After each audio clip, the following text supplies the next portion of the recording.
बाहेर ठेवली, पण दोषांचं गाठोडं आपल्यासोबत असतं. परमेश्वराला अपेक्षित आहे गुणांचा संचय व्हावा, दोषांचा निराश व्हावा. परमेश्वराचा नामोच्चाराने अंतःकरण पवित्र करूया.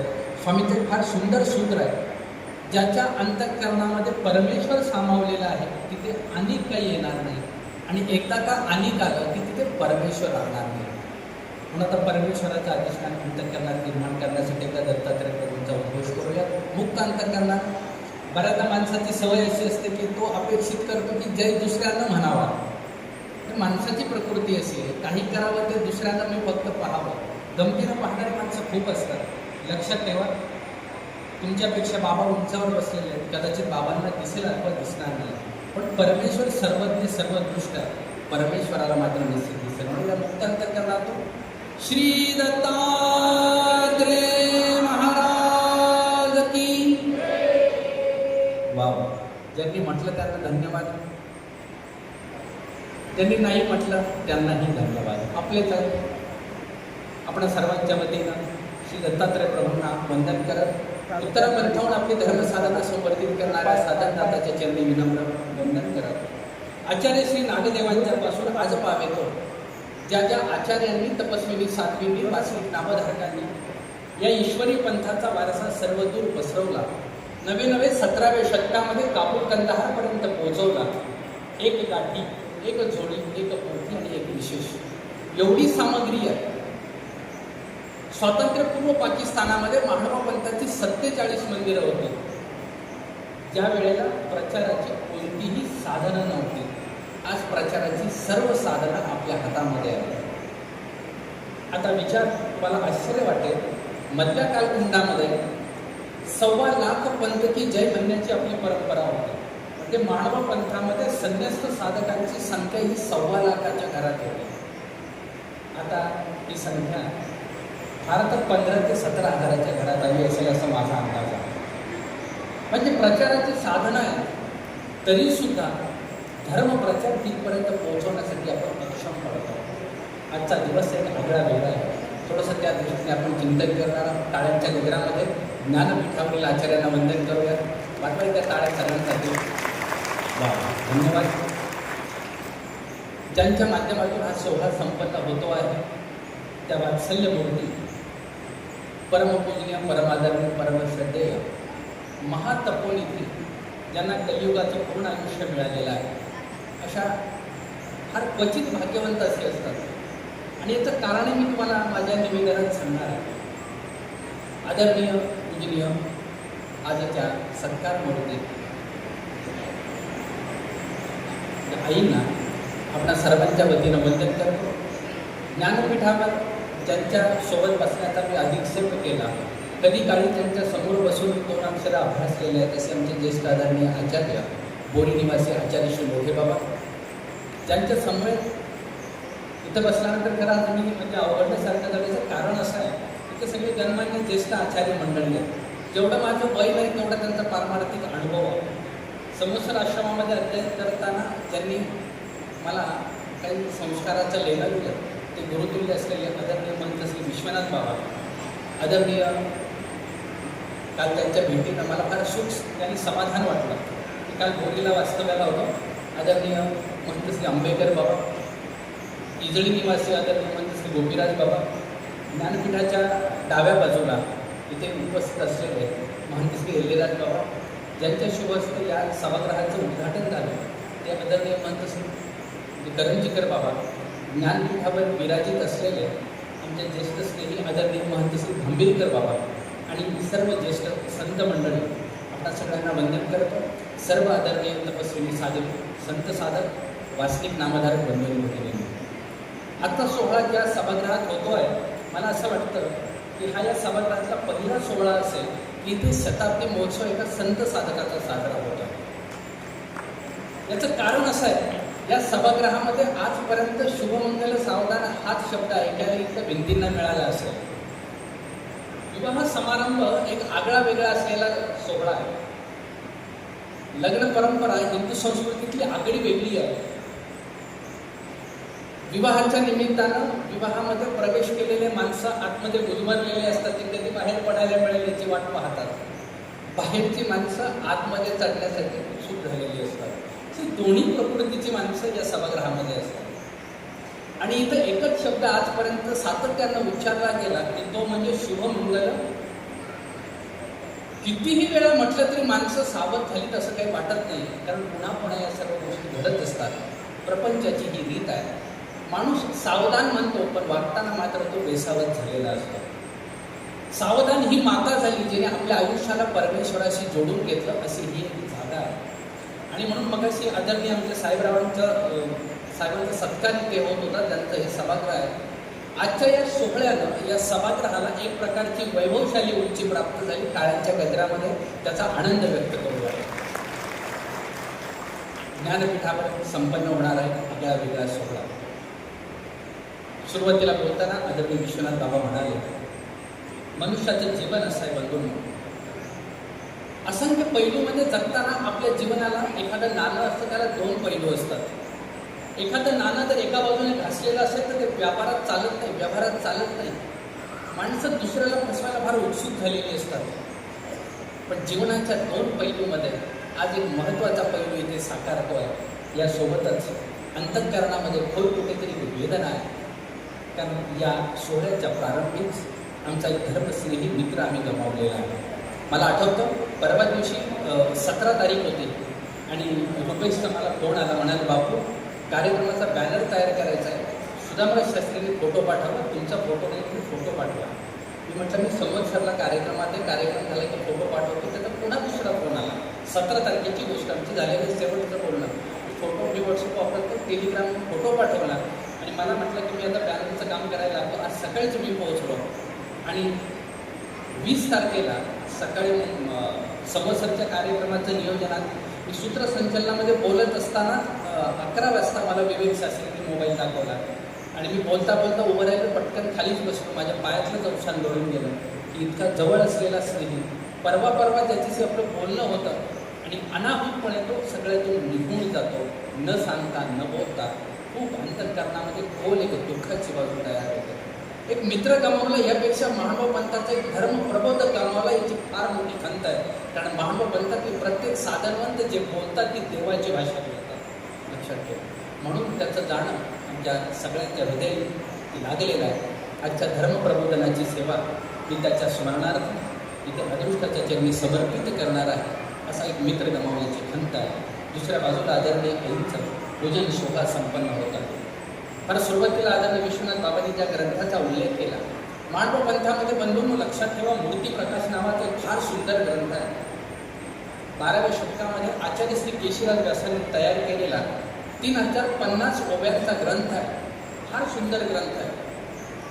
ज्या ग्रंथामध्ये स्वामींच्या श्रीमूर्तीचं वर्णन आहे. आपल्या आवडती एखादी व्यक्तीचं आपण वर्णन करू, किती वर्णन करू, खूप सुंदर, एखादं खूप चांगलं आहे, फार सुंदर दिसतो. पण स्वामींच्या श्रीमूर्तीच्या 2 ओठांचं वर्णन केशीराज व्यासांनी जवळजवळ 1400 ओव्यांमध्ये केलेलं आहे. ओठांचं वर्णन किती ओव्या आहेत? 1400 ओव्या. आश्चर्य वाटेल तुम्हाला. एक रूपक आहे त्याच्यामध्ये. स्वामींच्या एका ओठावरती पराशक्ती बसलेली आहे आणि एका ओठावरती करुणाशक्ती बसलेली आहे. आणि मग 2 शक्तींचं भांडण सुरू झालं. भांडण सुद्धा गोड असतं, प्रेमाचं भांडण असतं.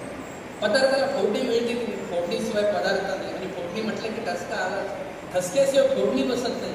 भांडणाशिवाय सुद्धा गोडवा निर्माण होत नाही. 2 शक्तींचं भांडण दाखवणारा मूर्ती प्रकाश ग्रंथ फार सुंदर आहे. त्यात एक ओवी त्या दृष्टीने मी तुम्हाला घेऊन येतो आहे. फार सुंदर ओवी आहे. इथून जाताना या ओवीचं चिंतन सर्वांच्या हृदयात असावं असं मला वाटतं. सर्व संत साधक साधवी जाणत आहे, मी ग्रस्त बंधू भगिनींसाठी बोलतो आहे. एक सुंदर ओवी अशी आहे, अधर्माचा त्याग करावा, धर्माशी आधारू द्यावा. धर्माशी आधारू द्यावा, अधर्माचा त्याग करावा, सदोष पुरुष सांडावा विसेकीसी. एका ओवीचे 4 चरण आहेत, पण 4 चरणामध्ये एक सुसंगत असा एक धागा कवीनं मांडलेला आहे. मनुष्याच्या जीवनामध्ये 2 पैलू असतात. एक तर असतो अधर्माची बाजू, दुसरी असते धर्माची बाजू. 2 पैलूतून नदी वाहत असते, प्रवाहित होत असते, पण हे दोन पैलू फार महत्त्वाचे असतात. श्रीमद भगवद्गीतेचा जन्म ज्याच्या शंखेनं झाला, ज्यांच्या प्रश्नानं झाला, ते म्हणजे धृतराष्ट्र वयाच्या पहिल्या अध्यायामध्ये. मला फार आश्चर्य वाटतं की गीतेच्या प्रारंभी धृतराष्ट्राचं काय काम आहे, जो डोळ्यानं आंधळा आहे. आंधळ्या माणसाच्या प्रश्नानं गीतेला सुरुवात होते आणि गीतेचा शेवट मात्र डोळस असलेल्या संजयाच्या उत्तरानं होतो. 18 अध्यायाचा प्रवास आहे. पण व्यासांनी जेव्हा गीतेची मांडणी केली, याचं कारण असं आहे, धृतराष्ट्र हा एक प्रतिनिधी आहे जो डोळ्यानं आंधळा आहे. जिथे आपण सुरुवातीला म्हणालो की नाही, सावधान म्हणून पण माणसं बेसावत असतात, त्यालाच आंधळा असं म्हणतात. आपण सर्व धृतराष्ट्राचे वंशज आहोत. आज कुणाला कळत नाही, सगळ्यांनाच कळतं की, पण आपण धृतराष्ट्राचे वंशज आहोत. प्रश्न या माणसांनी निर्माण केलेला आहे. कुणी मोहाच्या दृष्टीनं अंधकार म्हणजे आंधळा झालेला आहे. कुणी द्रव्याच्या पाठीमागे धावताना आंधळा झाला, कुणी अहंकारानं आंधळा झाला, कुणी गर्वानं आंधळा झाला. आंधळ्यांची संख्या जगामध्ये फार मोठी आहे. आणि म्हणून संत रामदास सुद्धा म्हणतात, जगी सर्व सुखी असा कोण आहे. पण याचं प्रश्नाचं उत्तर मात्र संत तुकारामांनीच दिलेलं आहे. आनंदाचे डोही आनंद तरंग, जगाच्या पाठीवर सर्व दुःख आहे. गौतम बुद्धाने दुःखाची संकल्पना मांडली, पण सुखी मात्र तेच आहे जे ईश्वराच्या आश्रयाने जगतात, ते सगळ्यात सुखी आहेत. आणि ते बरोबर इथे ज्ञानपीठावर आईच्या शेजारी बसलेले हे खरे सुखी आहेत, कारण ईश्वराचा वारसा जोपासणार. बंधू, ती माणसं सुखी आहेत. धृतराष्ट्राच्या प्रश्नानं गीतेचा जन्म झाला आणि गीतेचा शेवट संजयाच्या उत्तरानं झाला. फार महत्त्वाचं उत्तर आहे. यत्र योगेश्वर कृष्ण यत्र पार्थो धनुर्धर. जिथे कृष्ण आहे तिथे भगवंत आहे, तिथे भक्त आहे. आणि हे दोघं जिथे आहे ना, तिथे लक्ष्मी आहे, तिथे श्री आहे. श्री म्हणजे लक्ष्मी. तिथे ध्रुवा नितीर मतीर मम, तिथे माझी मती आहे, माझी बुद्धी आहे. आणि तिथे धृती म्हणजे धैर्य आहे. आज धैर्य हरपलेली माणसं आत्महत्या करतात. आपल्या परभणी जिल्ह्यामध्ये वसमतची एक माता आत्महत्या करण्यासाठी 12व्या शतकामध्ये द्वारकेला निघाली. ती त्या वसमतची असणारी माईबाई. स्वामींनी तिचं नामकरण केलं. आई काय नाव ठेवलं होतं? नाही लक्षात. ग्रस्त महिला अभ्यासकात तुम्ही वसमतच्या बोलूनच केलं, शांताबाईचं नाव ठेवलेलं स्वामींनी. स्वामी सांगतात, माईबाई शांती नगरीचा पाटा दिसेल तुम्हा नाम शांतबाईचा. स्वामींनी तिचं नाव शांतबाईचा ठेवलं. खरं म्हणजे ज्ञानपीठावर आदरणीय आई इथे विराजित आहे. एक प्रसंग मला काल परवा समजला. जेव्हा इकडे यायला मी निघालो, एका मातेनं मला सांगितलं, म्हणाले, बापू तुम्हाला माहीत असेल सिल्लोडला एक पोथीचा कार्यक्रम होता, बरेच वर्ष झाले, कैवल्यवासी श्री खामणेकर आंबेकर बाबांचा. आणि त्या सोहळ्याला आदरणीय आई उपस्थित होते. त्यांची तिथे पट्टी होती की तिथे त्या गेल्या होत्या. तिथे एक माता होती. त्या मातेनं मला फोन करून ही गोष्ट सांगितली. म्हणाले, बाबा आम्ही सर्वजण आदरणीय कैवल्यवासी श्री खामणेकर बाबांना भेटायला पोथीमध्ये गेलो. भेटकाळ झाला आणि बाबांना तो प्रसंग आठवला. आचार्य श्री कल्लूरकर शेवलीकर बाबांच्या मार्गामध्ये स्वयंपाकघरामध्ये चातुष्टाची सेवा करणारी ही आदरणीय माता. आगळं वेगळं वैशिष्ट्य, वांग्याची भाजी फार सुंदर करायची. पंथामध्ये त्यांच्या वांग्याची भाजीची फार मोठी प्रसिद्धी होती. बाबांनी आठवण काढली भेटीमध्ये, बाई खूप दिवस झाले तुमच्या हातची वांग्याची भाजी खाता नाही आली. दोघे वार्धक्याकडे झुकलेले. आईंनी खाली बघितलं आणि आपल्या पट्टीवर गेल्या. बाकीच्या महिलांना सांगितलं, बाबा मला जसं असं म्हणाले. बाबांनी वांग्याच्या भाजीची आठवण काढली आणि मग संध्याकाळी तयारी केली. स्वतःच्या हातानं सर्व तयारी करून भाजी तयार केली. पण बंधू, वैशिष्ट्य पुढेच आहे. भाजी तर तुम्ही पण तयार करता, त्याच्यात काय वैशिष्ट्य आहे. पण तयार केलेली भाजी दुसऱ्या मातेच्या हातामध्ये दिली आणि सांगितलं, तू बाबांच्या पात्रामध्ये वाढ, मी समोर नाही येणार. कारण तिथे समोर आल्यानंतर कुठेतरी माझ्या मनामध्ये अहंकार निर्माण होईल की हे मी केलेलं आहे. स्वतःला अहंकारापासून अलिप्त ठेवण्यासाठी जी उंची असावी लागते ती आजीकडे. म्हणून सगळ्यात खऱ्या अर्थाने ही मोठी असलेली आई आहे. लक्षात ठेवा. एखादा आचार्य आठवण काढतो. खरं म्हणजे मराठवाड्याची मातीच एक आगळी वेगळी आहे. महाडवा पंथाचा तुम्ही जर 12व्या शतकापासूनचा इतिहास पहा, परभणी जिल्ह्यामध्ये तसं एकही स्थान नाही. पण परभणी जिल्ह्याला वगळून महानुभावांचा इतिहास पण नाही. महानुभावांच्या इतिहासातलं प्रत्येक पानामध्ये कुठे ना कुठे मराठवाड्याचा संदर्भ येतो आणि परभणी जिल्ह्याचा वारसा हा येतोच येतो. मागे 4-5 वर्षापूर्वी मला असं आठवतं निंबा या गावी कार्यक्रम झाला, कारण पहिल्यांदा मला निंब्याला यायला मिळालं. तोपर्यंत मी कधी आलो नव्हतो. 12व्या शतकामध्ये सर्वज्ञ श्री चक्रधर प्रभू उत्तरामध्ये निघून गेल्यानंतर 14 वर्षाचं वास्तव्य श्री प्रभू बाबांच्या सन्निधानामध्ये आचार्य श्री नागदेवांचं झालं. आणि श्री प्रभू बाबा निजधामाला गेल्यानंतर आचार्य श्री नागदेव आपल्या गुरुकुळाला घेऊन गोदावरी नदीच्या काठावर निंबा या ठिकाणी आले. काय या मातीचा योग असेल म्हणून इथे आश्रमाची निर्मिती झाली, मढी तयार झाली. नागदेव आचार्य म्हणतात सादाईसा वयोवृद्ध झाली, तिच्यासाठी मढी तयार करणं गरजेचं आहे. महाडवा पंथातला पहिला आश्रम या परभणी जिल्ह्याच्या मातीमध्ये तयार झाला. हा परभणी जिल्ह्याचा इतिहास आहे आणि त्या मातीचे तुम्ही आम्ही वारसदार आहोत. या परभणी जिल्ह्यातलं एक एक नररत्न, एक एक तपस्विनी साध्वींचा जेव्हा आपण विचार करतो, आम्ही बाबुळगावला गेलो, त्या रवणीवर जेव्हा बसलो, अंगावर काटे आणि शापे उभे राहतात. काय माता असेल जिने आपल्या हातानं आपल्या पतीचा दुसरा विवाह करून दिला? किती मोठं धाडस असेल हे. स्वतःच्या ताटातला पदार्थ दुसऱ्याला देण्याची इच्छा होत नाही एका बाजूला, पण स्वतःच्या हातानं स्वतःच्या पतीचा दुसरा विवाह करणारी माता. आणि जेव्हा पतीला सांगते तुम्ही आता सुखेने संसार करा, मी मात्र माझ्या ईश्वराकडे वाटचाल करते. लक्षात ठेवा बंधूंनो, स्मृतीस्थळामध्ये वर्णन येतं नित्यपती तो परमेश्वर, जगाच्या पाठीवर जीवाचा नित्यपती हा परमेश्वर आहे. तिच्या शोधासाठी माऊली निघाली आणि आचार्य श्री नागदेवांच्या केळून अनुसरल्यानंतर केश वपन झालं, सौंदर्याचे अलंकार उतरून ठेवले, आनंदाने ते सौभाग्याचे अलंकार परिधान केलेले असतात ते सर्व उतरून ठेवले आणि उतरवल्यानंतर साधी संन्यासाची वस्त्र परिधान केले. आता मात्र चेहरा बदलला होता. आता चेहऱ्यावर तेज निर्माण झालं होतं. हातामध्ये गाठी, गळ्यामध्ये गाठी, भिक्षेची झोळी हातामध्ये, मातेचा आटनिवेदन सुरू झालं. खरं म्हणजे महानुभावांची एक आगळी वेगळी ओळख आहे, पण लक्षात ठेवा. आचार्य श्री पंडित दामोदर व्यासांचा वत्सार नावाचा ग्रंथ आहे. त्यात एक मूवी अशी येते, सीर नीर निवाडू जाणती ते निर्मळ राजहंस महानुभाव बोलली जाते. महानुभाव म्हणजे कोण हो नेमका? लक्षात ठेवा, पाणी आणि दूध एकत्रित केल्यानंतर तो दूध प्राशन करतो, तो राजहंस पक्षी म्हणजे महानुभाव आहे. तो महानुभाव आहे की तो फक्त गुण ग्रहण करतो. गुणग्रहणता महानुभावांची. महानुभाव शब्दाचा अर्थच असा होतो महान अनुभव बल यश तेज स महानुभाव. ज्याचा अनुभव बल आणि तेज हे महान आहे, व्यापक आहे. जो फक्त गुणग्राहक आहे तो महानुभाव आहे. आणि तुम्ही आम्ही महानुभाव, तो महानुभावांचा वारसा आपल्याला निर्माण जर करायचा असेल, आपल्याकडे गुणग्राहकता निर्माण करावी लागेल. बाबुळगावची एक माता सर्व सौभाग्याचे अलंकार उतरून ठेवले आणि आचार्यांच्या सन्निधानामध्ये येऊन अनुसरली. एक विशेष, एक गाठी आणि एक पोथी घेऊन अटनादिक्रमे निघाली. महानुभावांचं चालणं असं आहे, महानुभावांचं बोलणं असं आहे. महानुभावांचं बसणं, चालणं, बोलणं, उठणं सुद्धा आदर्श आहे. तुम्हाला आश्चर्य वाटेल. आणि ते धर्मरूप आहे. महानुभाव बोलला तरी प्रपंचाचं बोलत नाही, त्याच्या बोलण्यामध्ये ईश्वरीय धर्माची ज्ञान पर्वणी असते. लक्षात ठेवा, महानुभाव जे बोलतो ना ते ज्ञानाची भाषा बोलतो. महानुभाव जे चालतो त्याचं चालणं नाही, त्याचं चालणं म्हणजे अटन आहे. महानुभाव बसला तरी तो स्मरणामध्ये बसतो, तो झाडाखाली बसतो, त्याला विजन असं म्हणतात. महानुभावांचं बसणं सुद्धा स्मरणातलं आहे. महानुभावांचं चालणं म्हणजे अटन आहे. दोन संत भेटले की नाही ते एकमेकाला क्षेमालिंगन देतात. महानुभावांचा भेटकाळ सुद्धा देखणा असं मंडळी.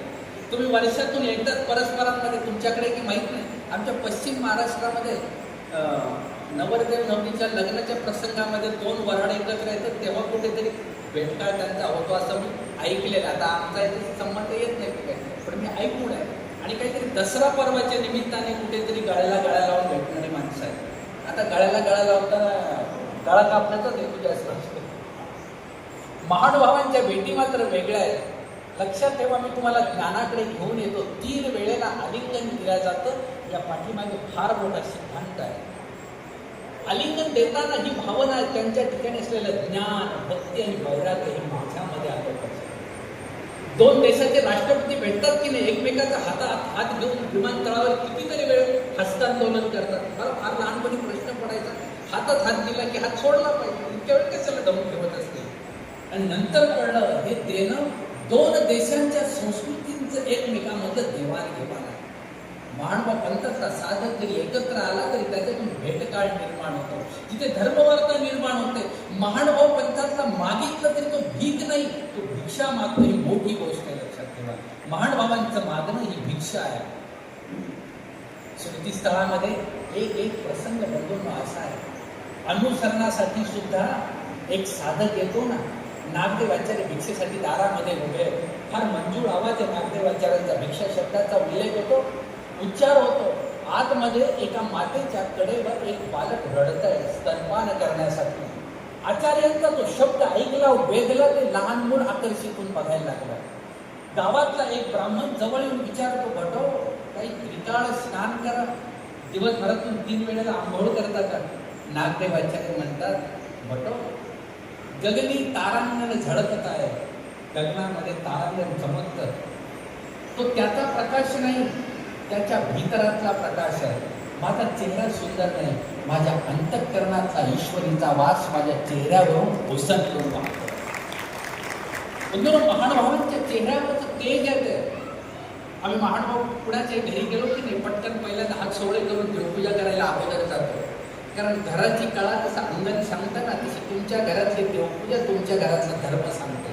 पटकन बाबा विचारतात, आई गाठी कुठे आहे? आणि मग आपण इकडे तिकडे गाठी शोधायला लागतो. ज्याची गाठी ज्याच्या सोबत नसते त्याला ईश्वर कसा गाठता येईल? म्हणून गाठण्यासाठी गाठी तुम्हाला आपल्या गुरुने दिलेली. गाठी म्हणजे आमचं मंगळसूत्र आहे. तुम्ही प्रपंचामध्ये मंगळसूत्र घालता, 2 जीवांच्या भेटी होतात. मंगळसूत्र घातल्यानंतर मंगळ होतं की माहीत नाही, ते स्टेजवर अनेकांनी अनेक वेळेला मंगळसूत्र घातलं. मंगळ झालं की नाही, झालं असेल तर जाऊन त्यांना विचार करता इतिहास. सर्वज्ञ श्री चक्रधर प्रभू म्हणतात, बाई तो ते तुला मंगळ काळ झाला. हा मंगळ काळ आहे. संतांच्या भेटीचा काळ हा मंगळ काळ आहे. इथे चर्चा होते तर ज्ञानाची चर्चा होते. तुम्हाला थोड्या वेळाने भोजनाचे पदार्थ मिळतील. पदार्थ नाही, तो महाप्रसाद आहे. लक्षात ठेवा, महानुभावांची भिक्षा जिची तुलना सवावपळ अमृताशी केली जाते. म्हणून आम्ही सर्व मंडळी ईश्वराचे राजकुमार आहोत आणि अमृताच्या दररोजच्या भोजनामध्ये आम्ही अमृताचा आस्वाद घेणारे आहोत. आज आदरणीय ज्या मातेचा शताब्दी सोहळा संपन्न होत आहे. खरं म्हणजे श्यामदादांचा मला फोन आला, म्हणाले आदरणीय बापू असा कार्यक्रम आहे. म्हटलं आजपर्यंत मी या क्षेत्रात कधी बोललो नाही. अनेक वेळेला प्रबोधनात आलो, पदयात्रेच्या निमित्तानं आम्ही आलो होतो. इथे आलो होतो पहिल्यांदा परभणी जिल्ह्यामध्ये. पेठ पिंपळगावला आमचा एक अखिल युवा परिषदेचा कार्यक्रम झाला होता 2007 साली. तिथे पण मी पहिल्यांदाच व्याख्यानाला होतो. म्हणजे या परिसराचं एक आगळं वेगळं वैशिष्ट्य असं आहे. बंधूंनो, इथे धर्म ओळखला जातो, जोपासला जातो आणि वाढवला जातो. आज धर्म कुणाला कळत नाही, सगळ्यांना कळतो. ईश्वर कुणाला कळलेला नाही, सगळ्यांना कळला, पण पकडता आला नाही. तुम्हाला मी आठवण करून देतो, इथून काही अंतरावरती नांदेड परिसर आहे. सर्वज्ञ श्री चक्रधर प्रभू 12व्या शतकामध्ये एकांत कालखंडामध्ये गेले. एक ब्राह्मण स्वामींच्याकडे पाहून म्हणतो, धडधाकट दिसता, भिक्षा काहीच मागता, कशाला भिक्षा मागता? हातपाय चांगले, काहीतरी कमवून खा. स्वामींनाही लहर आली. चरित्रातले शब्द बनवून फार महत्वाचे आहे. स्वामी म्हणतात, याशी कुणी काम देत नाही. ब्राह्मण खुश झाला. ब्राह्मणाच्या चेहऱ्याचे डोळे मोठे झाले. ब्राह्मण म्हटला, मी देतो ना काम तुम्हाला. मग स्वामी म्हणाले, सांगा का? योग असा त्या ब्राह्मणाचा, तो पुराकी होता, तो गावाला निघून गेलेला होता. ब्राह्मणाकडे गायी खूप होत्या, गायी होत्या. राखणारा पुराकी नाही. तो म्हटला, काही नाही, फक्त एकच सेवा आहे, गुरं राखायची, गायी राखायच्या, चारायच्या. स्वामी हसले. स्वामींचं एक वाक्य चरित्राचं फार महत्वाचं. चरित्रातले प्रत्येक लीळा महत्वाचे, पण इथून जाताना या वाक्याचा संदर्भ लक्षात ठेवा. सर्वज्ञ श्री चक्रधर प्रभू त्या ब्राह्मणाला उद्देशून म्हणतात, हे सोडेल परी बांधे ना. आम्ही गायी सोडण्याचं काम करू, आम्ही बांधणार नाही. हे चारेल, आम्ही चारा खाऊ घालू, चारून आणू, परी दोहे ना, आम्ही त्यांची धार काढणार नाही. बंधू, स्वामींचं बोलणं म्हणजे स्वामींची प्रतिज्ञा आहे. प्रत्यक्ष स्वामी सांगतात, हे सोडेल, आम्ही बंधनातून मुक्त करू. आणि ज्या सभागृहात बसलो, इथे तर लोक बंधनात टाकण्यासाठी येतात आणि वरून पैसे देतात. हे पैसे घ्या, पण आम्हाला इथे बंधनात टाकू द्या. बंधन कुणाला आवडतं? बंधनात राहायला कुणाला आवडत नाही, पण तरी माणसं इथे बंधनासाठी येतात. स्वामी सांगतात, बाई हे सोडे आणि बंधनातून मुक्त करणारे आहोत. परमेश्वर अवतार बंधनातून मुक्त करणारा, म्हणून परमेश्वर हा जीवाला बंधमुक्त करतो. आणि स्वामींची प्रतिज्ञा आहे, स्वामी सांगतात, बाई सोडे परी बांधे ना, आम्ही बांधणार नाही. हे चारेल, आम्ही चारा खाऊ घालू, परी दोहे ना, आम्ही धार काढणार नाही. म्हटलं हरकत नाही, सोपस्त काम आहे. बांधायचं काम आम्ही करू, धारा काढायचं काम करू. दररोजचा रिवाज असा सुरू होता. गाई पुढे असायच्या, गुराखी मागं असायचा. पहिल्यांदा असं झालं, गुराखी पुढे चालला आणि गाई पाठीमागून चालल्या. स्वामींच्या हातामध्ये काठी दिली, घोंगडी दिली, भोजनासाठी सिदोरीचं गाठोडं दिलं. स्वामी पुढे आणि स्वामींच्या पाठीमागून गायी चालायला लागल्या. बंधूंनो, त्या गायींना जे कळलं त्या ब्राह्मणाला कळलं नाही, कारण स्वामींच्या मागे चालायला लागल्या. ब्राह्मणाला ओळखता आलं नाही. स्वामी गावाच्या बाहेर जाऊन एका पाषाणावर बसले. गायी स्वामींच्याकडे आकर्षित होऊन पाहू लागल्या. टकटकीत ऊन पडलंय, नदी पाण्याने भरून वाहते, गायी तहानभूक हरपून गेल्या. लक्ष कशात आहे? स्वामींच्या श्रीमूर्तीकडे आकर्षित झाल्या. चरित्रात वर्णन येतं बंधूंनो, गायी आनंदू रोवंती. कशाचा रोवंत करताय? आनंदाचा.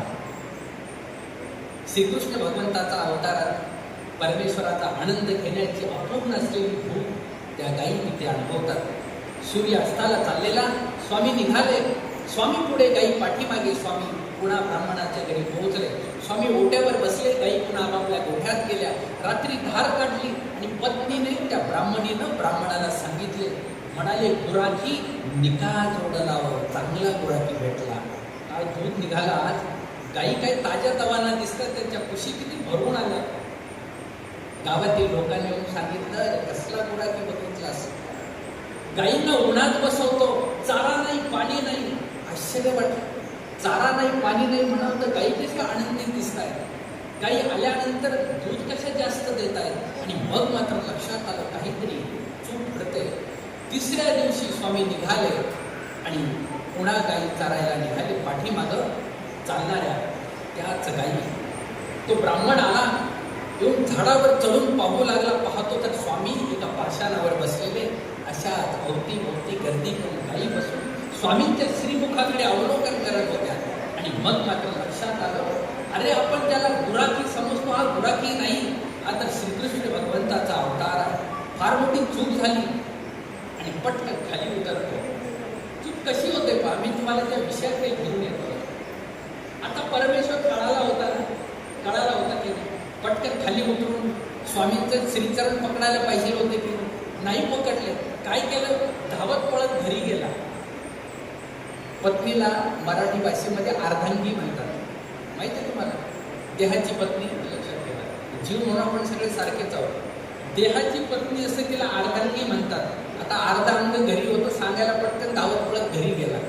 आणि पत्नीला सांगितलं, पापिनी पापिनी, आपण ज्याला गुराखी समजतो, हा गुराखी नाही, हा श्रीकृष्ण भगवंताचा अवतार आहे. आता संध्याकाळी परत येईल की नाही? एक श्रीचरण तू पकड, एक श्रीचरण मी पकडतो.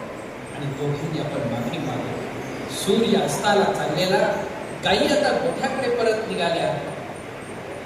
कपाळावर हात ठेवून पाहतो, आता गुराखी नाही, काठी नाही, गुराखी आला नाही. आणि मग मात्र लक्षात आलं की केवढी मोठी चूक आपल्याकडून झाली. आपण भजनामध्ये म्हणतो की नाही, घरी एवढी देवा आमच्या, राखी आल्यास गायी परी तुझं ओळखलं. परमेश्वर घरी आला, ओळखता नाही आला.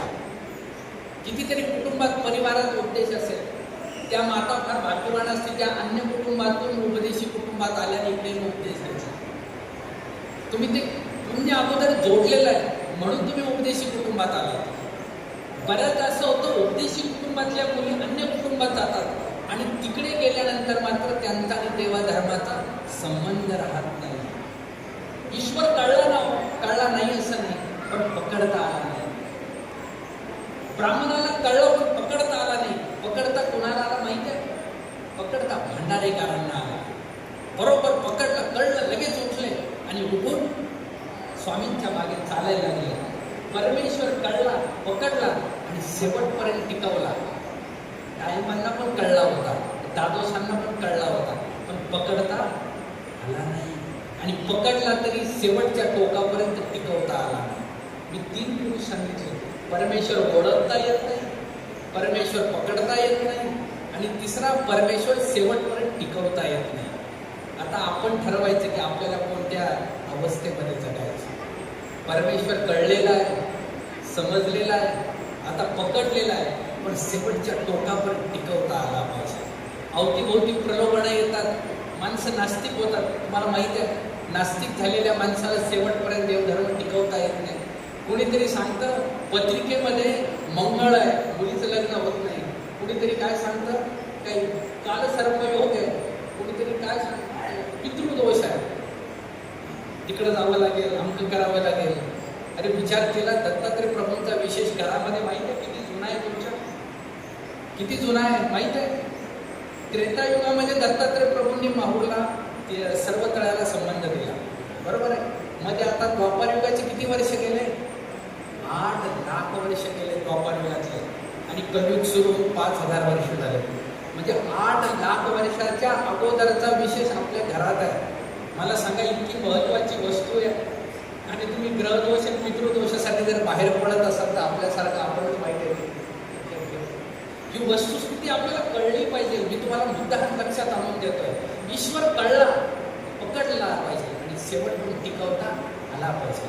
माणसं छोट्या छोट्या गोष्टीनं बदलून जातात, रस्ता बदलतात, बाबाही बदलतात. या बाबाचा गुण देत नाही, दुसऱ्या बाबाकडे चला.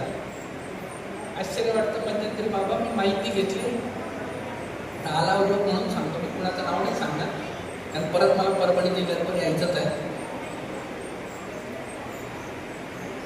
उपदेश दिला आणि गुरुनिमित्त ईश्वर दर्शनाला गेले.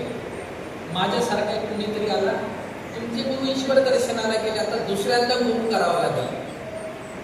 पहिल्यांदाच ऐकलं, म्हटलं दुसऱ्यांदा गुरु. श्री दत्तात्रय प्रभूंनी 24 गुरु मानले होते, तुम्हाला दुसरा करायला काय हरकत आहे? चांगली गोष्ट आहे. मग काय केलं? म्हणाले गेलो त्या बाबांजवळ, त्यांनी पाणी घेतलं, काहीतरी असं मंत्र म्हटले, माझ्या कानामध्ये पाणी थोडंसं चरणावर टाकल्यासारखं केलं, आणि परत मला नामं सांगितले. म्हटलं नाम दुसरं होतं? नाही, पहिलेच नामं तेच होते, तेच परत सांगितले. हे कुणीकडे चाललाय आपला प्रवास म्हणजे लक्षात येत नाही. आमच्यासारखी काही चुकीची माणसं ती अशा प्रकारच्या चुकीच्या गोष्टींना खतपाणी करतात. बंधूंनो, यांनी जो धर्म सांगितला तोच मीही सांगितला, आणि या अर्थानं कुणीच आपला गुरु नाही, कुणी शिष्य नाही, धर्म तोच गुरु. स्मृतीस्थळ आपल्याला सांगतं. बाबांचा आदर्श हा माझ्यासाठी गुरुतुल्य आहे. आदरणीय आईंचा आदर्श हे माझ्यासाठी आदर्श आहे. कारण आचाराने योग्यता होणार आहे, विचाराने दृढता होणार आहे. बाबूगावची दुखाईचं मी तेव्हा आठवतो, कारण तिच्यासारखं मला जगता आलं पाहिजे. माणसं नास्तिक होतात. मला आश्चर्य वाटेल. एकदा एक माणूस होता, एका राजाच्या दरबारामध्ये राहत होता. राजा फार मोठा होता. आता त्या राजाच्या दरबारामध्ये एक धर्मगुरू होता. माणसं चांगली काम करतात, पण तितकीच त्याला शत्रू निर्माण होतात. चांगल्या कामाला विघ्न फार असतात. तुम्हाला माहिती आहे, अनेक लोकांनी राजाचे कान भरले. तुमचे धर्मगुरू म्हणाले विद्वान नाही, मग त्यांची परीक्षा बघा. राजा म्हटलं हरकत नाही. धर्मगुरू एक दिवस समोर आले, सभा सगळी भरलेली, प्रचंड गर्दी झालेली. राजाने सांगितलं धर्मगुरूंना, माझे 2 प्रश्न आहेत, उत्तर दिलं तर तुम्ही धर्मगुरू, जर नाही दिलं तर तुम्हाला देहांताची शिक्षा दिली जाईल. धर्मगुरू लटलट कापायला लागले, थरथर कापायला लागले. प्रश्न तर महत्वाचा होता. सांगा म्हणाले, काय प्रश्न आहे?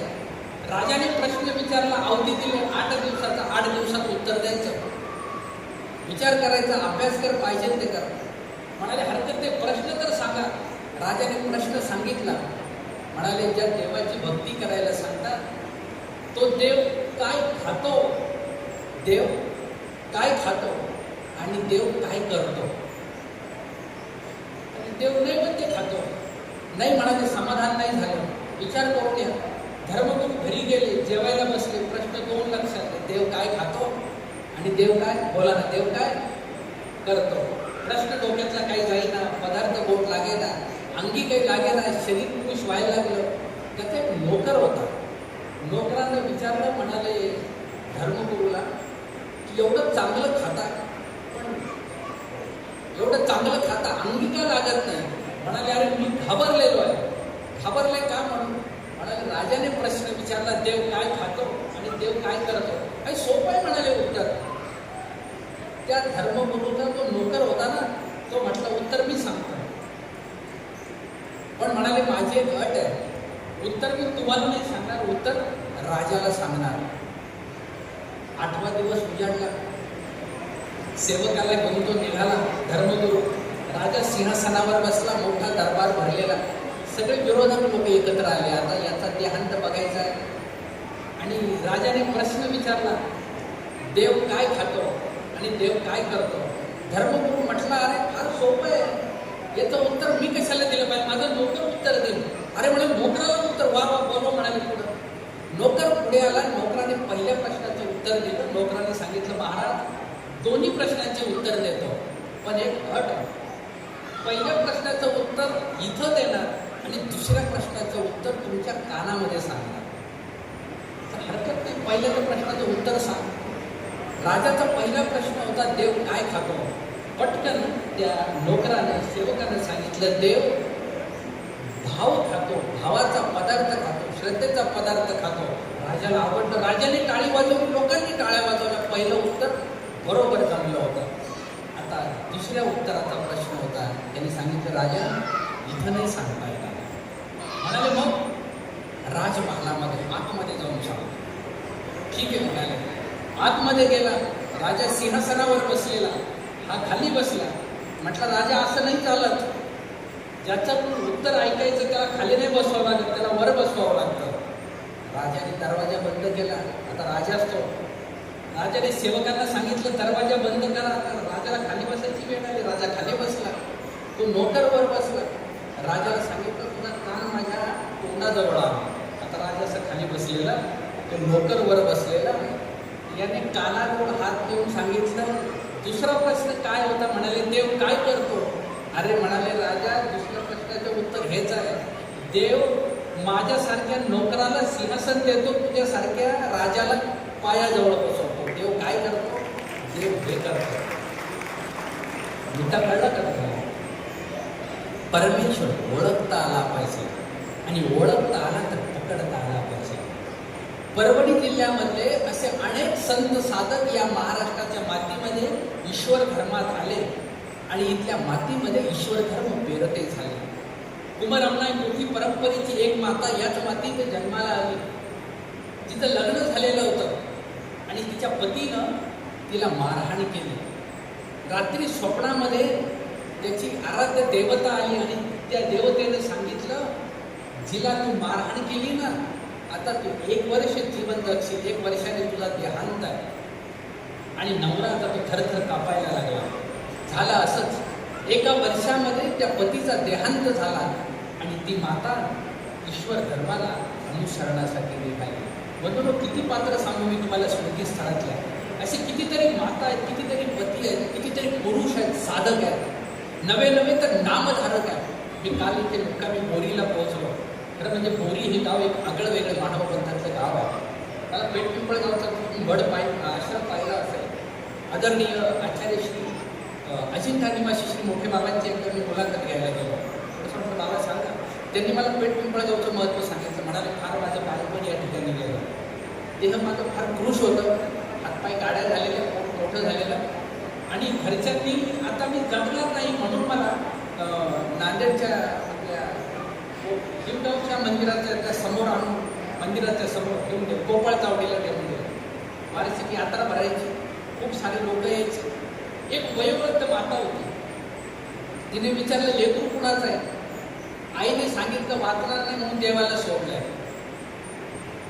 एक तपस्विनी आजी आली, तिने मला उचलून घेतलं स्वतःच्या मांडीवरती आणि माझी वाढवंती करायला सुरुवात केली.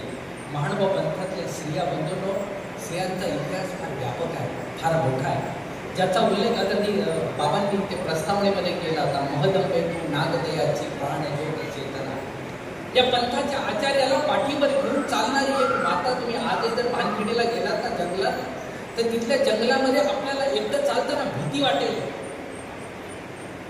आपल्या आयुष्यामध्ये सर्वज्ञांच्या स्मरणामध्ये विरहात व्याकुळ होऊन पडलेले नागदेव आचार्य. गोविंद प्रभूंना विचारते मदंबा, जी अवघा परिवार आला, माझा नागदेव दिसत नाही. श्री प्रभू सांगतात, आव मेली जाय आणि केडासी आहे म्हणे. शोधत शोधत जाते. अनेक गुराखांना विचारते, असं कोणी पाहिला का? मुलं एकत्रित येतात आणि सांगतात, हो आई, असं एक पाहिलं आम्ही. वेडा माणूस आहे, तो वेडा आहे, कमरेला एक वस्त्र आहे, अंगावर काहीच नाही. आमच्या दारात तो भीक मागतो ना, अंगावरचे केस वाढलेले आहेत, चेहरा म्लान झाला आणि तो भिक्षा नाही म्हणत, तो श्री चक्रधर द्या म्हणतो, श्री चक्रधर द्या म्हणतो. गुराखी सांगतो, आई वेडा आहे तो. महदंबीचे डोळे लगावले, चेहऱ्यामध्ये डोळ्यामध्ये आनंदाचे अश्रू निर्माण झाले. पटकन म्हणते, हो माझा भाऊ वेडा आहे.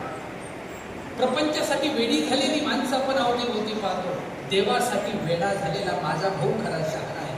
शोध घेत ती भानगडीच्या जंगलामध्ये पोहोचते.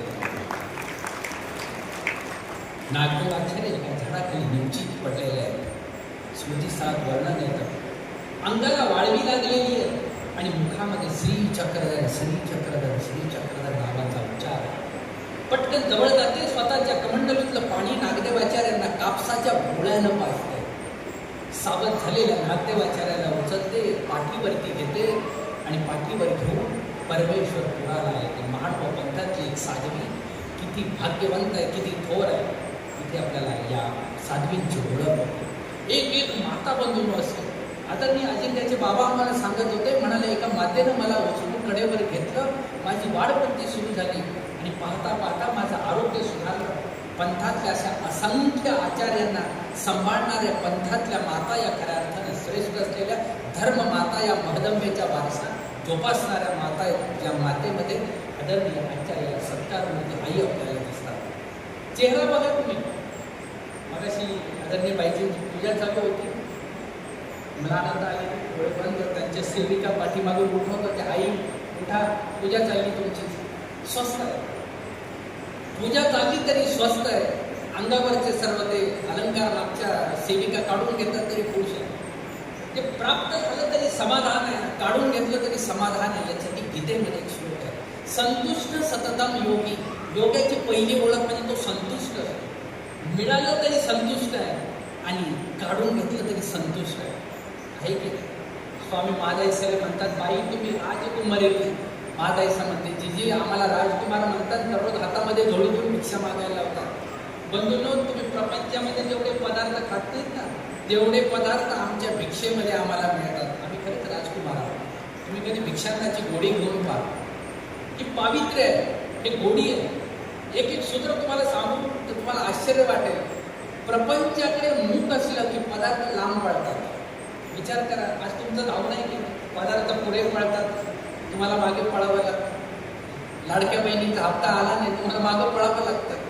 आम्हाला कुठे जायची गरज नाही, आमचा हप्ता आमच्या पाठीमागे चालत चालत आमच्यापर्यंत पोहोचतो.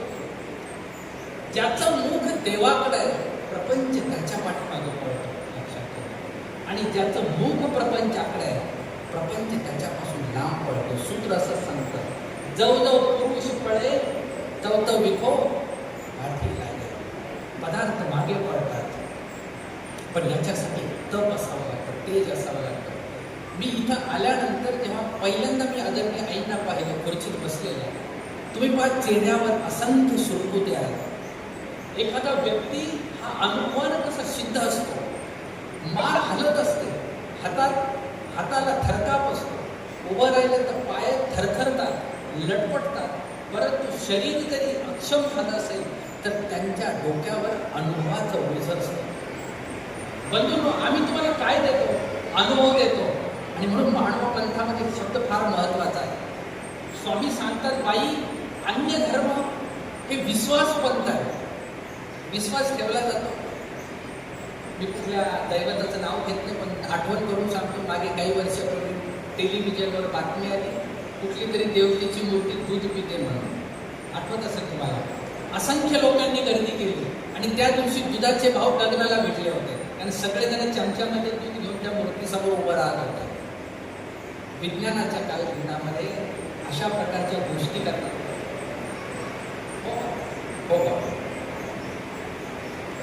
चमचा घेऊन दूध पाजण्यासाठी उत्सुक झालेल्या माणसांच्या रांगा आपण पाहतो. पाहिलं की नाही? महानुभाव पंथ मात्र विश्वास पंथ नाही, फरक लक्षात ठेवायचं. महानुभाव पंथ हा प्रतिती पंथ आहे. प्रतिती म्हणजे अनुभव आहे. आदरणीय बाबा बोलतील, अनुभवातल्या गोष्टी सांगतील. आदरणीय विश्वनाथ बाबा बोलले की नाही, त्यांनी अनुभवातल्या गोष्टी सांगितल्या. आदरणीय आईंच्या जवळ जाऊन तुम्ही बसा, त्या अनुभवातल्या गोष्टी सांगतील. आदरणीय आमच्या बाबांनी मागायची आम्हाला सांगितलं, बालपणामध्ये गोपाल चावडीला आम्ही भिक्षेच्या निमित्तानं आदरणीय पालिकेला भेटलो. एक मुलाचं संगोपन केलं, एका तपस्विनीचं. आदरणीय मला वाटतं अश्विनीताई शास्त्री मला फार सांगत माझा त्यांचा प्रत्यक्ष काही परिचय नव्हता. मला माहिती मिळाली म्हणजे शास्त्री झालेले आहे. आदरणीय आई परंपरावादी असून आधुनिक विचाराच्या. माणसं कशी आहे, परंपरेसोबत आधुनिक विचाराचा वारसा कसा असला पाहिजे. महानुभावांचे पाय हे प्रतितीचे आहे आणि अनुभवाचं गाठोडं ज्ञानाची शिदोरी त्यांच्या अंतःकरणामध्ये. एक व्यक्ती, एक पैलू, एक अनुभव असायचा. तुम्हाला सांगतो, मी तुम्हाला सांगतो. आदरणीय कैवल्यवासी अमरावतीचे मोठे बाबा होते. आम्ही पानखिडीच्या पोथीमध्ये होतो. आमच्याकडे एक वयोवृद्ध सेवक होते आणि त्यांनी अचानक आवाज वाढला. काय झालं म्हणाले, माझी पिशवी हरवली. कुणीतरी पिशवी चोरली, पिशवी हरवली. बाबाच्या समोर बसलेले, आम्ही पहिल्या रांगेत पोथीत बसले. बाबांनी बोलून घेतलं. बाबांनी विचारलं, कोणाची पिशवी? म्हणाले, माझी पिशवी. आम्ही बघितलं, बाबा आमच्याकडे बघायला लागले. बाबा हसले. बाबांनी विचारलं, जन्माला येताना सोबत आणली होती का? आता मात्र ते वयोवृद्ध घाबरायला लागले. जन्माला येताना पिशवी कशी आणली? बाबा हात जोडले, म्हणाले, बाबा चूक झाली. मी काय म्हटलं पाहिजे तुम्ही सांगा. म्हणाले, देव माझा हे म्हणायचं. मग पिशवीबद्दल काय म्हणाले, माझ्या जवळची पिशवी हरवली असं म्हणायचं. काय म्हणायचं? माझ्या जवळची पिशवी, माझी पिशवी नाही. माझा तो कोण? देव माझा आणि मी देवाचा. म्हणून मग छोट्या छोट्या गोष्टीतून ही ज्ञानी मंडळी आपल्याला अनुभव देण्याचं काम करते, आपल्याला दिशा देण्याचं काम करते. जगण्याची दिशा आणि प्रेरणा देणारी ही सुटली माणसं आहे. इथे सूत्रसंचालक सर होते, आदरणीय ताई पण इथे मला दिसले आणि त्यांनी उल्लेख केला. आदरणीय बाईजी म्हणजे आमचा आधारवड आहे. म्हणून फार महत्त्वाचा शब्द आधारवड. माणसं आधार शोधतात. मी सुरुवातीला जी ओवी सांगितली की धर्माशी आधार द्यावा. आदरणीय आईंनी ज्या ज्या संतांचं संगोपन केलं, ज्या ज्या तपस्विनींचं संगोपन केलं, हे रक्ताचं नातं आहे का? हे देहाचं नातं आहे का? काहीच नातं नाही. हे रक्ताचं नातं नाही. तरी सुद्धा हा फक्त माझ्या देवाचा आहे, माझ्या धर्माचा आहे. त्याच्यासाठी हाताचा पाळणा केला. मला आठवतं एक आदरणीय विश्वनाथ बाबांनी पाहिजे कैवल्यवासी आमच्या श्री गुरुवाई तपस्विनी माई. मी माझ्या पहिल्या वर्षी आश्रमामध्ये आलो. संवत्सरला बालपण. आता लहान मुलांचं काय सांगू तुम्हाला, महानुभावांच्या तपस्विनींना मुलांचं फार कौतुक असतं. इतका लाड, पायामध्ये ते बाळाचे घालतील, त्याला आंघोळ घालताना इथे ते काजळच लावतील, इथे टीक लावतील, चांगले त्याला कपडे घालायचे. स्वतःला काही कमी पडलं तरी चालेल, पण मुलाला सगळं मिळालं पाहिजे. अशा सगळ्या मातांनी या सर्व संतांचं संगोपन केलं. माणसं वाढतात, मोठी होतात आणि डोक्यावर हात ठेवून सावलीतून संत साधकांना वाढवण्याचं काम करतात. जन्माला येणं म्हणजे फक्त स्तनपान करणं म्हणजे जन्म देणं नाही. आमच्या सर्वज्ञांच्या सूत्रामध्ये एक संदर्भ आहे, तो मनुष्य मात्र होणे असा आहे. माणसाचं माणूस पण उतरावं लागतं. तुम्हाला आठवत असेल एक घटना मी तुम्हाला सांगतो. मागे काही वर्षापूर्वी मोबाईलवर तुम्ही पाहिली असेल, मुंबईमध्ये रेल्वे प्लॅटफॉर्म होता. प्रचंड गर्दी झालेली, मधून ते रेल्वे पटरी आणि पाऊस पडत असलेला प्रचंड गर्दी, सकाळची वेळ. 2 रेल्वे येण्याच्या मध्ये तो रूळ असतो की त्याच्यामध्ये एक माकडीचं पाय अडकलेलं आणि तिचं पिलू तिथे अडकलेलं ते ओढण्याचा प्रयत्न करत. अतिशय केविलवाणी चित्र. पडतं पाऊस, प्रचंड गर्दी. सगळ्या माणसांनी काय करावं माहीत आहे? पटकन खिशातले मोबाईल काढले, फोटो काढायचा प्रयत्न करायला लागले. ते पिलू किंचाळते, त्याचे पाय ओढायचं काम ती आई करते. वात्सल्य डोळ्यामधून अश्रूंच्या धारा तिच्या उघडत आहेत आणि माणसं फोटो काढण्यासाठी मोबाईल घेऊन तिच्या जवळ जाण्याचा प्रयत्न करतात. तसं माणसाला माणूस तरी कसं म्हणावं? भाष्यकार म्हणतात, हे मनुष्य अमुकेने केले, याच्यामध्ये माणूस पण उतरवलं.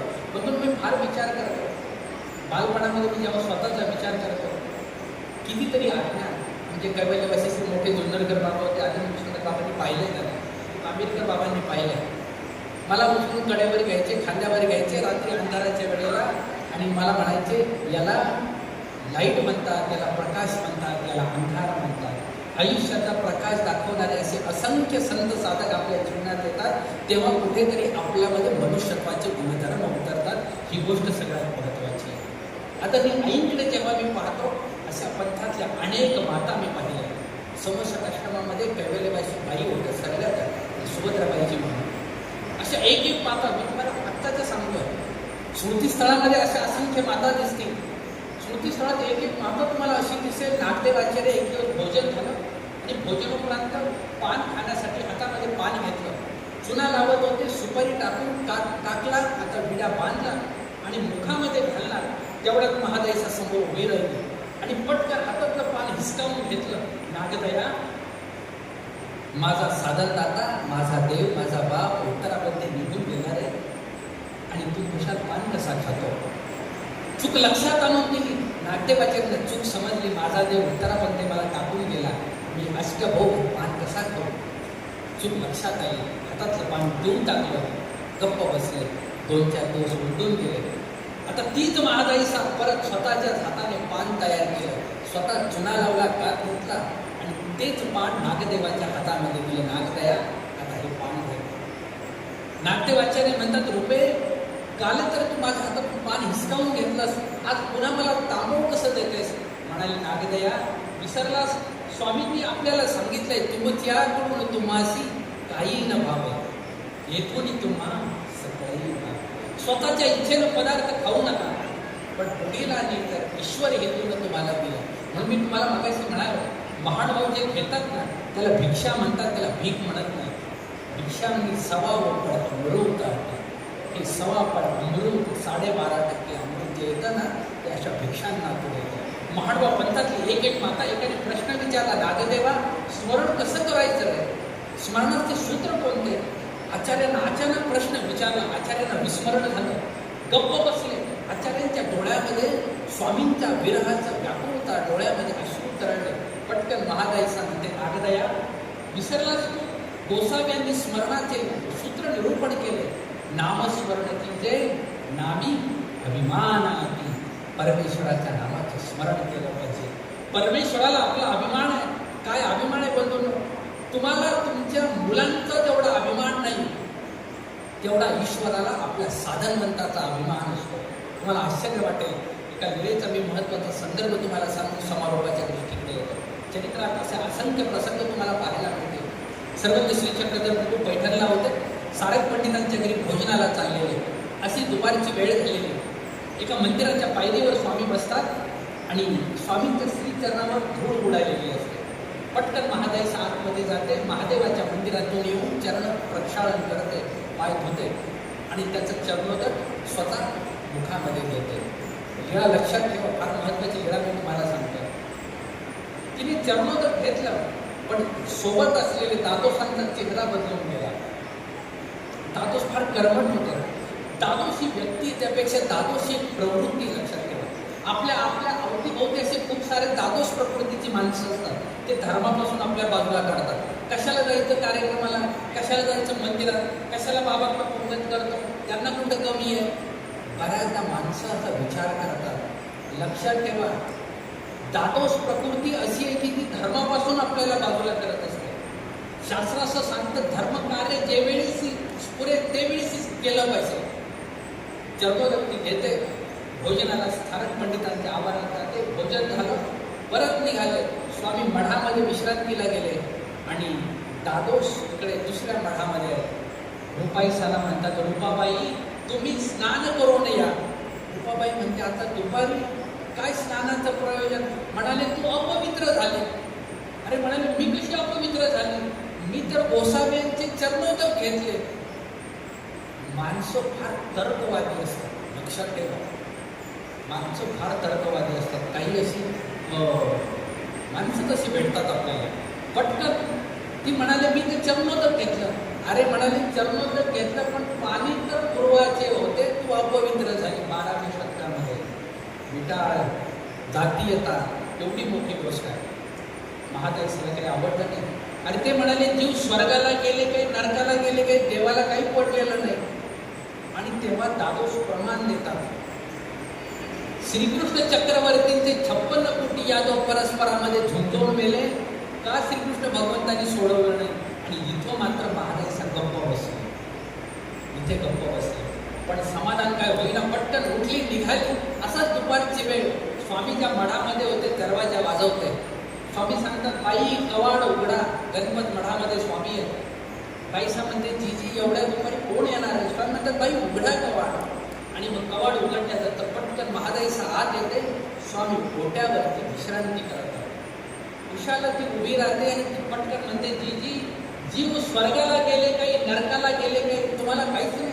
स्वामी उठून बसतात आणि स्वामी म्हणतात, बाई असं कवण म्हणतं, कोण म्हणतं असं. झालेली घटना सांगते. म्हणाले 56 कोटी यादव परस्परामध्ये झुंजवून गेले, श्रीकृष्ण भगवंताने का नाही वाचवलं. या प्रश्नावरती अडलेली होती. स्वामी महत्वाचा संदर्भ सांगतात. बंधूंनो, स्वामी म्हणतात, बाई ते तर कवण होते श्रीकृष्ण चक्रवर्तीचे. आश्चर्य वाटेल तुम्हाला. श्रीकृष्ण भगवंतांना 16 सहस्र स्त्रिया होत्या. प्रत्येक स्त्रीला श्रीकृष्ण भगवंतापासून 10 मुलं आणि एक मुलगी, एवढा मोठा यादवांचा परिवार होता. पण दुर्दैव असं की कोणी श्रीकृष्ण भगवंताची भक्ती करत नव्हतं. कुणी यमाची भक्ती करत होतं, कुणी सोमाची, कुणी स्वर्गातील इंद्राची, चंद्राची. श्रीकृष्ण भगवंताची कोणी उपासना करत नव्हतं. मराठीत म्हणे, जिथं पिकतं संपूर्ण महाराष्ट्रातली माणसं गोदावरी नदीच्या काठी परभणी जिल्ह्यामध्ये येतात. कशासाठी? इथली माती पवित्र माती म्हणून आम्ही येतो. आणि इथला वारसा आता तुमच्या अंतःकरणामध्ये तुम्हाला ठरवावं लागेल, आपल्याला तो पेलावा लागेल. तुम्ही आहात की नाही इथले ईश्वर धर्माचे वारसदार आहात की नाही. केवळ नावाने वारसदार ओळखला जात नाही. आमच्याकडे महंती परंपरा नावानं येते, महंती परंपरा नावानं पुढे चालू राहते, पण त्याचा वारसा जपावा लागतो. लक्षात ठेवा, हा धर्माचा वारसा. स्वामी सांगतात, बाई एक बुद्धार्जुनाचे केस वक्र होते. बुद्धदेव आणि अर्जुनदेव श्रीकृष्ण भगवंताचे होते.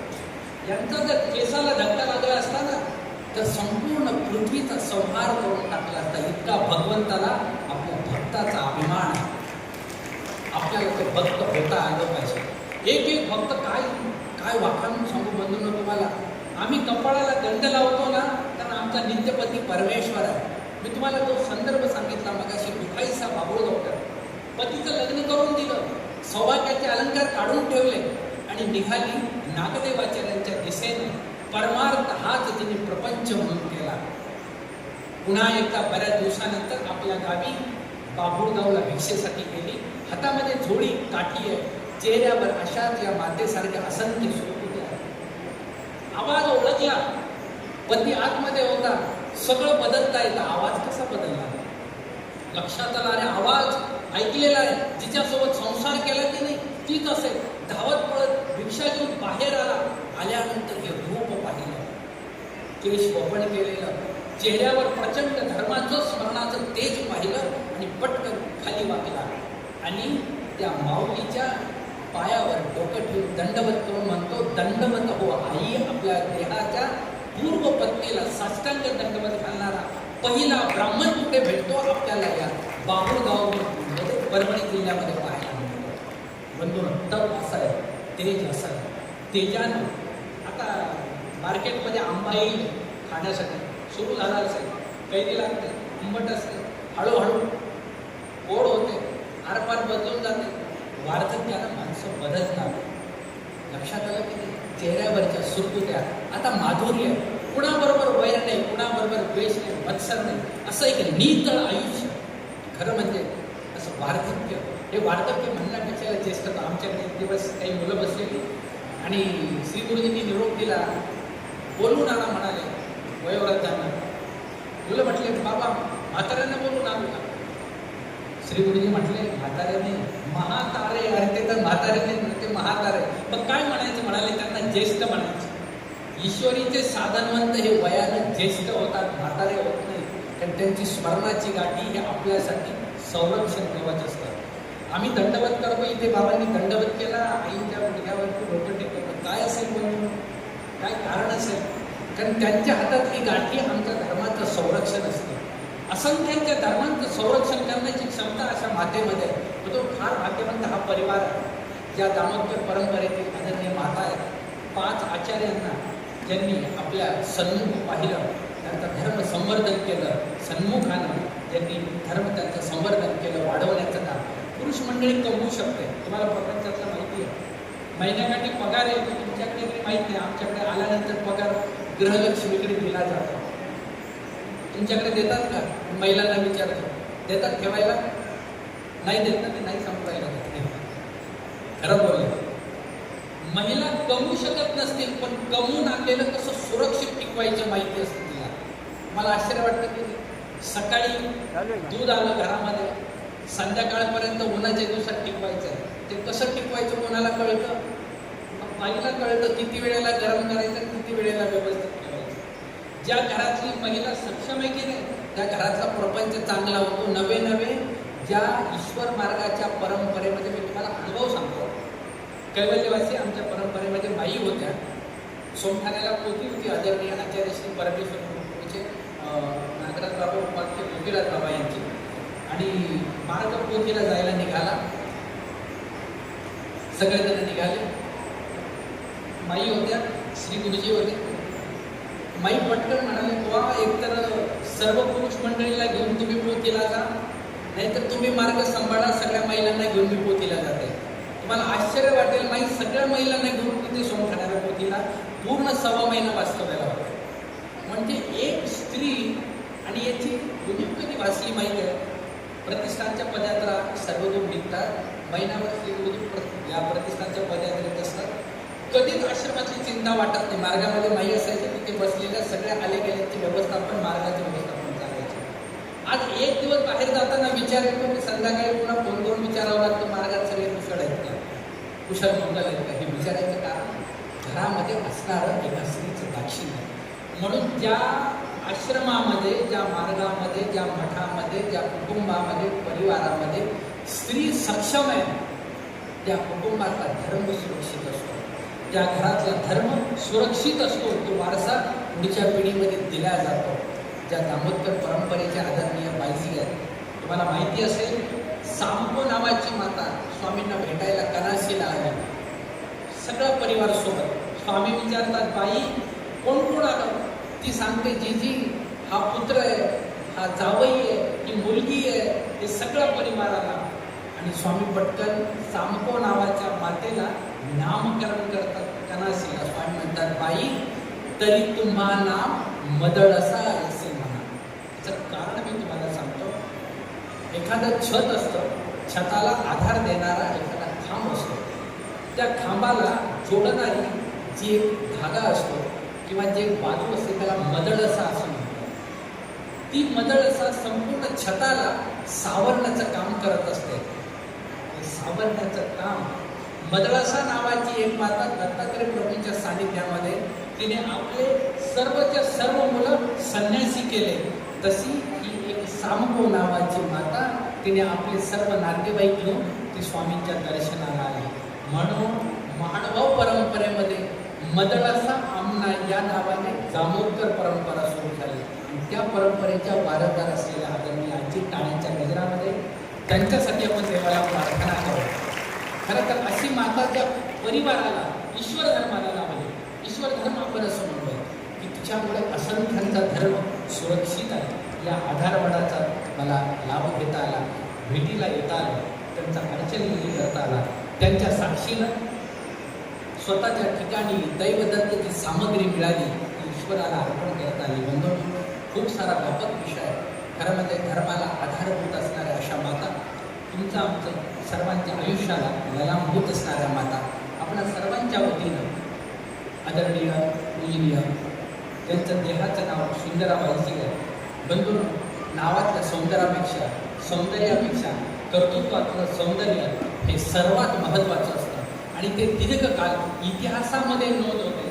लक्षात ठेवा, जगाच्या पाठीवर सुंदर दिसणाऱ्या स्त्रियांची दखल तेवढ्या वेळापुरती घेतली गेली, इतिहासामध्ये कोणी दखल घेतली नाही.